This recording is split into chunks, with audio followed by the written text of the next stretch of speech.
Bonjour à tous et bienvenue pour ce dernier match de cette première journée de la partie féminine du tournoi du Wurrit. Aujourd'hui, pour ce dernier match, vont s'affronter l'université de Pretoria et l'université de Mexico. C'est un match qui aurait dû se passer plus tôt dans l'après-midi mais qui a été retardé en raison de problèmes d'arrivée pour le coach sud-africain. Je suis très heureux d'être accompagné de mon ami Lucas Fumière pour commenter ce match. Et de même, très heureux.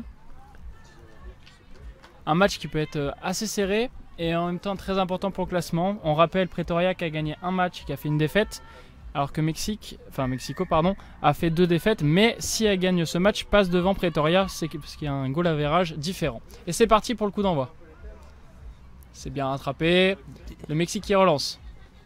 Elles tentent d'écarter le jeu rapidement. Grande course en travers. La défense avance. Et on a vu les Sud-Africaines. Ok, ça part dans le petit côté. Ah, elle première en avant du match. En avant. C'est On dommage. a vu les Sud-Africaines très en confiance lors de leur dernier match contre Séville. Elles ont très bien joué en défense. Et la numéro 14 a fait un numéro phénoménal. Elle a marqué un triplé notamment. Elle est très en forme depuis le début de la journée. Tandis que les Mexicaines, c'est vrai, ont plus de mal. Elles ont joué face à l'Espagne. Elles ont joué également face à Bordeaux. Et oh, c'est percé. Elle est passée, oh elle y va. Non, celle de Pretoria ne la rattrapera pas. C'est le premier essai du match. Oh, ouh, failli. dommage, Ouais, c'est bon. Très bel essai des Mexicaines. Entre les poteaux. Elle attend, et voilà. 5-0 pour le Mexico. Ça fait plaisir, on va avoir droit à un match assez équilibré, j'ai l'impression, en effet. Ouais. Avec des opportunités des deux côtés. Ça part d'une relance après une bonne mêlée. Ils ont bien résisté. On va voir maintenant si elle va réussir à la transformer en face des perches.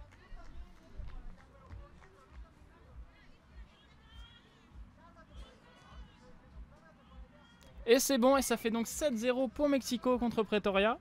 Je sais pas toi, je m'y attendais pas dès le début du match, alors que la Pretoria mettait une bonne agressivité défensive.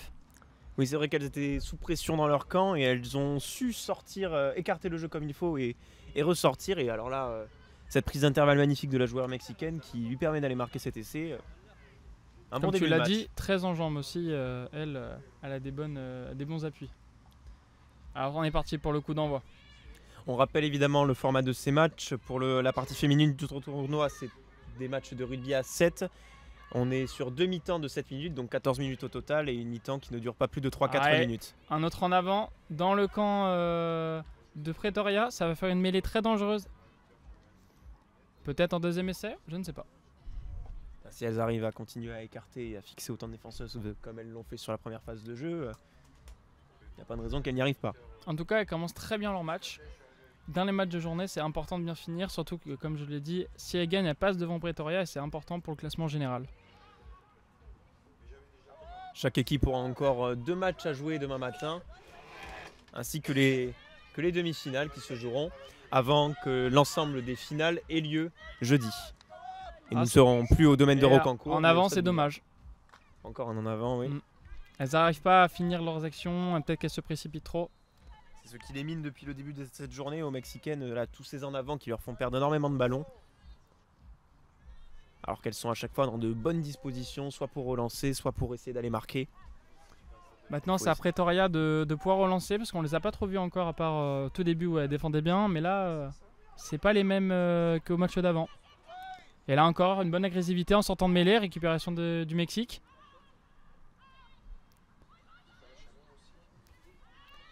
Ah, ça écarte bien encore. Ah, dommage, si elle l'avait attrapé. Mais on revient à la pénalité. Je sais pas ce que tu en penses, Lucas, mais j'ai l'impression qu'elles sont encore marquées par le match face aux Espagnols où elles ont laissé beaucoup physiquement les Sud-Africaines. Ouais, je suis d'accord, elles mettent moins d'énergie, j'ai l'impression, elles font moins tomber facilement. Elles ont dépensé énormément d'énergie, on a vu beaucoup de joueuses au sol tout au long du match et elles n'ont pas eu beaucoup de temps pour récupérer. Cela fait seulement une demi-heure que leur premier match s'est terminé, enfin que ce dernier match s'est terminé. Et là, du coup, elles ont pris la mêlée, les Mexicaines. Elles veulent aller s'imposer physiquement au duel. Reste bien. Pourtant, ça pousse fort côté sud-africaine encore. Oh là là! Elle va y aller. Oh, dommage, quel en avant. Dommage parce que là, sa coéquipière juste avant avait bien bien fixé l'intervalle. Ça pouvait la laisser facilement là. Si Ouais. elle avait réussi à rattraper, c'est pas grave, c'est partie remise peut-être. C'est dommage. Et il faut juste qu'elle ne regrette pas tous ses points en fin de match. Pretoria qui pour l'instant n'arrive pas du tout à sortir de son camp. Ça fait bien 3 bonnes minutes qu'elle reste coincée à faire des mêlées. Et il va falloir faire très attention parce qu'on le Là, sait, c'est elles vont Keeper. vite. Et elle est partie, alors, elle se fait rattraper. Oh là là, le raffut, elle permet de tenir encore un peu debout. Ok, le plaquage est bon. Voilà, celle dont je vous parlais, numéro 14, qui a Eh oui, mis elle est un venue triplé. Elle est venue sur le côté, c'est normal, pénalité. Voilà. Numéro 14 qui a mis un triplé sur le dernier match. On le sait qu'elle va extrêmement vite et qu'elle est dure à rattraper une Et fois, la une fois pression qu'elle est qui lancée. ça va être mise. À la course Voilà. peut-être. Le jeu au pied. Ah, ça cafouille encore. Va-t-elle s'en sortir? Elle est toute seule, c'est dangereux. Un sacré plaquage. Essayez de récupérer de la part des Mexicaines. Elles peuvent aller mettre un Grosse essai. pression mise. Le plaquage est bon, elle fait tomber. Ah, elle a glissé. Attention, Dommage. attention. Ah, encore ces ballons. Et la pénalité, oui, elle a perdu ses appuis en voulant essayer de gratter. Et ça va jouer vite. Ça va-t-il aller à l'essai? Oh, bien défendu par les Sud-Africaines. On revient à une autre pénalité puisqu'il n'était pas à 10 mètres. Et là, à 5 mètres de la ligne, Et il faut peut-être. qu'elle fasse attention. Les Sud-Africains ne veulent pas trop être pénalisés. c'est joué rapidement encore une fois. Bien joué, encore. Ah oui, elle met Elle de y la va continuité. Va-t-elle? Ah oui, Oui, oui. Et oui, le Ah là là, la deuxième belle essai feinte. mexicain. Le coup de rein pour revenir intérieur. C'est bien joué, bien fixé. On voit une belle action collective avec quasiment toutes les joueuses qui ont touché le ballon avant d'aller à l'essai. Ouais. Qui a fait du mal à Pretoria, mais comme tu l'as dit, je pense que Pretoria est encore fatigué du match d'avant qui s'est fini il n'y a pas très longtemps. Et on les reconnaît pas.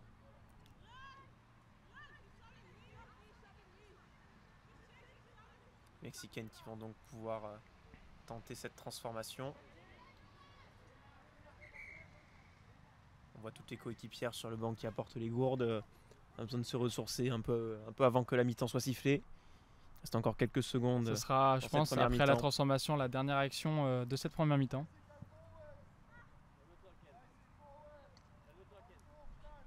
Ouais, s'appliquer sur la transformation. Ah. Ça va être un peu court. Ouais, c'est dommage, c'est loupé. Elle était pas facile, elle était sur le côté, donc... Allez, ça fait 12-0 pour Mexico donc. Qui mène assez largement sur cette première mi-temps. Mais comme on l'a vu, une simple accélération de Pretoria, ça peut aller loin. Donc faut faire attention, le match n'est pas du tout terminé. Il reste une bonne mi-temps et même une dernière action avant la mi-temps. Donc tout peut se passer encore. Avec, personnellement, je m'attendais pas trop à ce scénario pour ce Non, début de c'est match. pareil. Donc bon, restez vigilants, il va falloir se mobiliser pour la seconde mi-temps après. Ah et voilà, elle commence à percer. Peut-être laisser avant la mi-temps, si elle arrive à donner. Bien. On le sait qu'elles sont Elle est rapides et passée. que c'est dur de les faire tomber, les Sud-Africaines. Et c'est l'essai, Et juste voilà. avant la mi-temps, comme on l'a dit. Elle réduit la marque, elle permet à son équipe de rester dans le match. Elle était tellement confiante qu'elle a même célébré avant de l'aplatir. Je sais pas si tu as vu. Ouais, j'ai vu. J'ai bien eu peur d'ailleurs que la défenseuse ait le temps de la rattraper. C'était pas loin. Ça aurait mais- été dommage. Donc 5-12 avant la transformation. Transformation en coin assez compliquée. Est-ce que vous la mettez vous, Lucas? Oh non. Oui, c'est vrai que vous faites partie des avants. Moi j'ai pas un Votre jeu de spécialité pied, n'est ouais. pas le pied. Non, pas du tout, non. J'envie beaucoup les numéros 10 et tous les tireurs. Dommage. Donc on restera là, 5-12 pour Mexico dans cette première mi-temps. Comme on l'a dit, une simple accélération Pretoria peut revenir au score. Mais on voit quand même qu'elles sont quand même pas mal fatiguées. Est-ce qu'il y a le banc pour faire tourner Est-ce que les Sud-Africaines peuvent revenir et retrouver les ressources pour renverser cette seconde mi-temps et reprendre le dessus? Eh bien écoutez, on va le voir. Et en tout cas, je suis très surpris par ce que les Mexicaines nous ont proposé sur cette première période. Elles ont eu 2 matchs très compliqués au début de journée et là, elles montrent enfin ce qu'elles veulent. Elles arrivent à accélérer le jeu. Bon, il y a encore des petites fautes de main, mais bon, c'est pas très grave. C'est les erreurs qui leur ont porté préjudice sur les matchs précédents, mais là on sent les Sud-Africaines fébriles et les Mexicaines ont un vrai coup à jouer sur ce match. Ça fait plaisir à voir.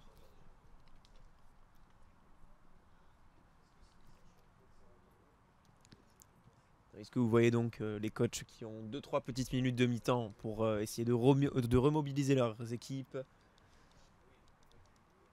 faire un petit débrief, qu'est-ce qui a fonctionné, qu'est-ce qui n'a pas fonctionné, qu'est-ce qu'on se dit Lucas pendant ces courts instants? La plupart du temps, pas dire ce qu'il faut pas, ou faut énormément motiver les joueurs, pas les décourager, leur donner beaucoup de motivation, à la limite donner quelques conseils et puis faut repartir quoi.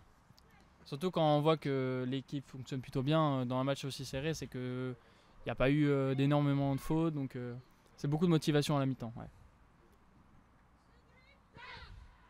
Tandis qu'on aperçoit ici sur ce plan de l'équipe mexicaine une des officières de liaison de ce tournoi. Donc on remercie évidemment l'ensemble des bénévoles, plus de 150 bénévoles qui permettent à ce tournoi d'être organisé ici à Bordeaux.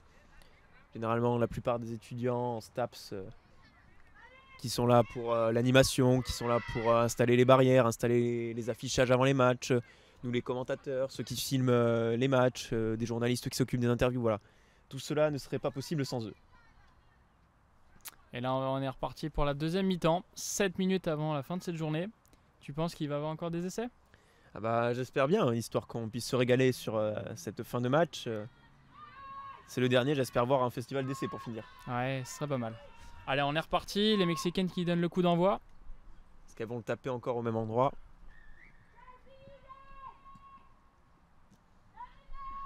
Ça reste très court en effet, comme on va. Oh, en avant. En avant, mais c'est récupéré. Non. Mais pour les Mexicaines, c'est gagné pour eux donc. Décidément, les Sud-Africaines sont l'ombre d'elles-mêmes par rapport au dernier match face à Séville. Beaucoup plus de fautes de main, beaucoup moins d'agressivité physique, sûrement grâce à cause de la fatigue. Il fait chaud aussi, même s'il commence à faire tard. Il fait quand même assez chaud. Cette journée peut laisser des traces. Toute la journée en effet.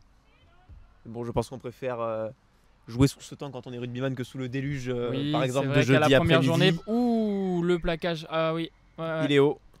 C'est même un carton. Ouais, mais je comprends, ouais.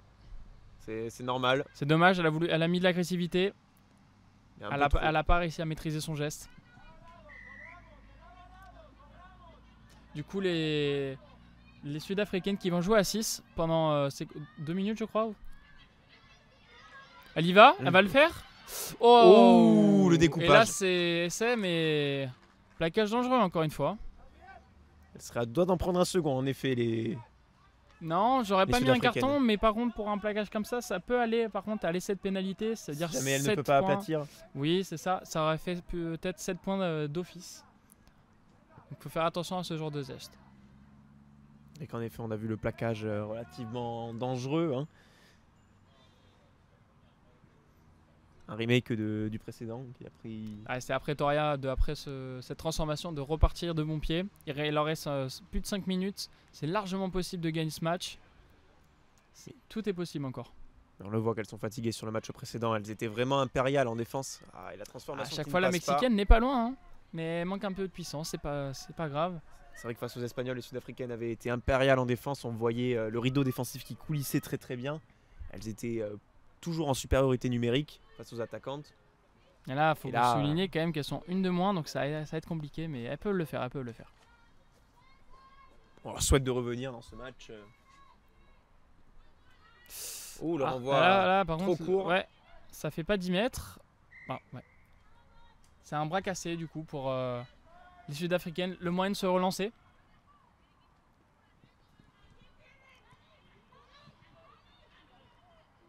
Ah, dommage. Oh, c'est dommage, la belle course de la 14 qui sollicitait le ballon, mais c'est bien protégé. Le numéro 1 continue à créer d'avancer. Dommage, l'en avant. Décidément, elles sont en grande difficulté dans ce match. Ouais.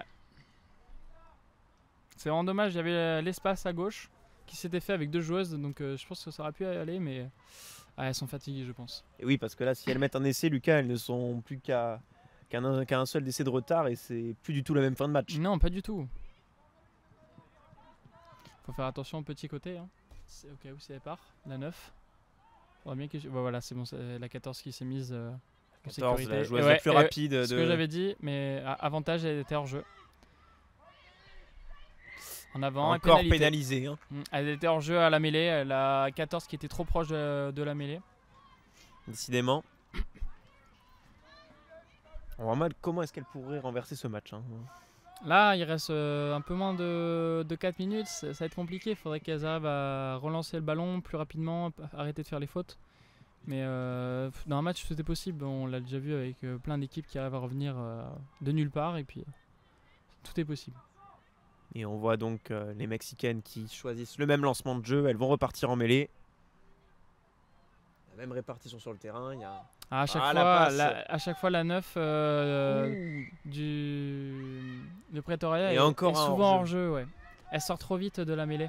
Et elle va le jouer vite. Évidemment, elle va le jouer vite. Elles sont pas placées défensivement. Elle accélère. Belle accélération, bien reprise par la numéro 1. Eh bien, qui tente de mettre les mains. c'est dommage. Ouais, oui, bien joué. Et c'est gratté. C'est un geste Beau d'école. ballon Elle a gratté. bien levé les mains au ciel pour montrer qu'elle avait lâché la joueuse mexicaine. Et puis, Tandis, ça c'est gagné. Et le carton qui peut revenir. tandis qu'on voit la joueuse mexicaine qui se plaignait d'un plaquage au haut. Et bon, l'arbitre considère que C'est ce bien grattage joué. était légal. Et on l'a Et dit c'était- qu'elles avaient du peps, des appuis de feu. Et c'est peut-être ça qui va leur permettre de revenir dans le match. À 2 minutes de la fin du match, c'est largement possible.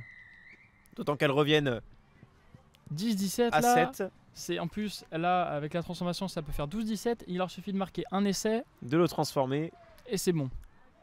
Ça peut être gagné. Donc là, On va franchement, être à il nouveau reste 2 complète. minutes compliquées pour les Mexicaines. Sûr que si elles retrouvent leur jeu, ça va plus du tout être la même fin de match.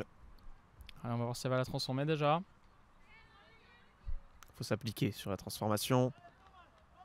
Et Et ça passe. Et ils sont à peine à 5 points. Tout est possible. 1 minute 53. Ça va être sérieux jusqu'à la fin.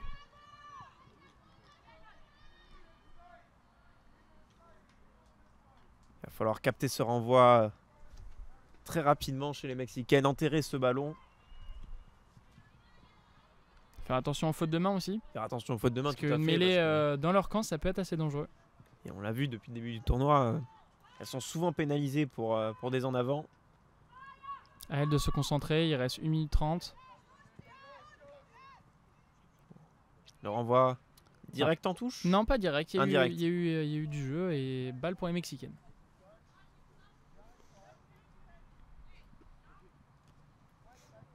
On n'en voit pas beaucoup des touches depuis le début. Oui, c'est vrai, ça. Elles prennent beaucoup l'option du jeu au pied quand elles sont pénalisées. De toute façon, les Ouais, alignements ou de la sont mêlée, forcément ou de la réduits. mêlée, ce qui est, on a vu les Mexicaines juste avant Oui. qui ont choisi Oui, la c'est mêlée vrai. même malgré dans leur camp Elles ont, et qui ont relancé de là, mais elles sont allées C'est défier vrai que les physiquement les touches- Sud-Africaines. les touches on les voit pas beaucoup depuis le début. Ah bah là, Ouf. c'est une touche très rapidement jouée mais ça passe. La touche par contre, dans les chaussettes, ah. celle-là, je ne la connaissais pas.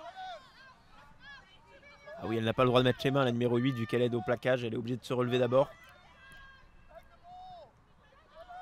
Elle est encore bien prise par les Sud-Africaines qui tentent de mettre la pression. Mais l'arbitre Ah, leur c'est bien demande joué. de cesser. Ouh. Elle avance encore. Voilà. Faut que les L'arbitre Mexicaines qui- gardent la balle, il reste que 20 secondes. 20 secondes à peine. Là c'est bien joué. Oh là là, dommage. Ah là là, sinon elle filait à laisser, ça aurait pu être un magnifique finish. Ah là, elle aurait mis, ça aurait fait l'essai de trop pour les Mexicaines. Mais là, c'est la dernière action, on est dans le... Et du coup, si je ne me trompe pas, c'est une mêlée pour les Mexicaines. Ouais, c'est ça. On est dans le temps additionnel, enfin pas le temps, dans la fin du temps. Donc à elle, à la Mexicaine de bien gérer la mêlée et puis au but de finir.